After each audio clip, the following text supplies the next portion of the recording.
ټول ناویل مونږ تاسو ټول په دې خبره د الله شکریا ادا کول پکار دي چې الله جل جلاله مونږ تاسو خپل کور ته راوست چې مونږ د الله څومره شکریا ادا کړو دا شکریا ادا کول وکړي.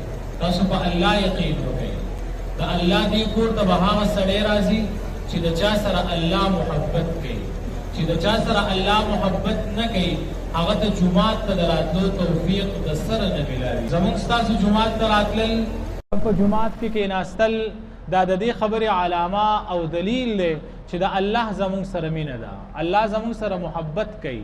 په دې وجه باندې الله مونږ په دې خپل کور کې کېنئ. په خپل کور کې الله جل جلاله په کېناستو سره زمونږ ایمان ته هغه ترقي را نصیب کوي.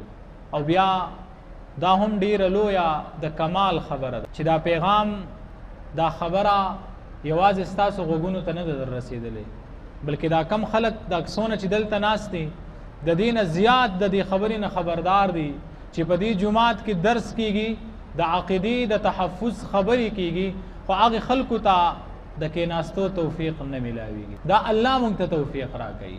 لا حول عن المعصیة ولا قوة على الطاعة ثابت بأحد إلا بالله. هیڅ یو انسان په خپل قوت طاقت سره نه نیکي کولی شي او نه یو انسان په خپل قوت او طاقت سره د ګناه نه بچ کېدی شي. هله به انسان نیکۍ ته نږدې کېږي چې کله د الله توفیق شامل حال شي، او هله به یو سړی د ګناه نه بچ کېږي چې کله د الله جل جلاله توفیق شامل حال شي. بیا زمونږ ستاسو چې د کم دور سره مخ دی دا دور انتهایی زیات د فتنو نه ډک دور دی.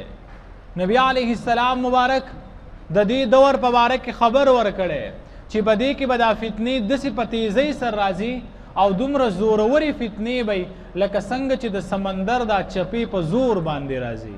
یوه چپه لا ختمه شوي نه د هغې نه بعد بله چپه راشي او د خلکو خیال دی چې دا چپه د سمندر تیزه ده، حالانکې د هغې نه وروستو چې کومه چپه را روانه هغه د هغې مخکینۍ نه هم تیزه. نو دې کې اشاره نبی علیه السلام مبارک دې خبرې طرف ته کړې ده چې په تاسو باندې به دومره فتنې راځي چې د هغې فتنو څه شمار به نه معلوم. تاسو دا خبره په خپل ذهن کې کېږدئ چې دا فتنې به کمیږي نه، بلکې دا فتنې به نورې هم سیوا کیږي. دا د فتنو یو سیلاب دی، دا سیلاب به په دې سیلاب نه ختمیږي، د دې سیلاب نه به طوفان جوړ شي او دغه طوفان به د قیامت سره ټکراو شي، بیا به قیامت واقع شي. الو به دا فتنې ختمیږي. په هغې فتنو کې د ټولو نه لویه فتنه په دې زمانه کې د قادیانیت فتنه ده. قادیانی هغه سړی دی چې د دې خبرې دعوه وکړه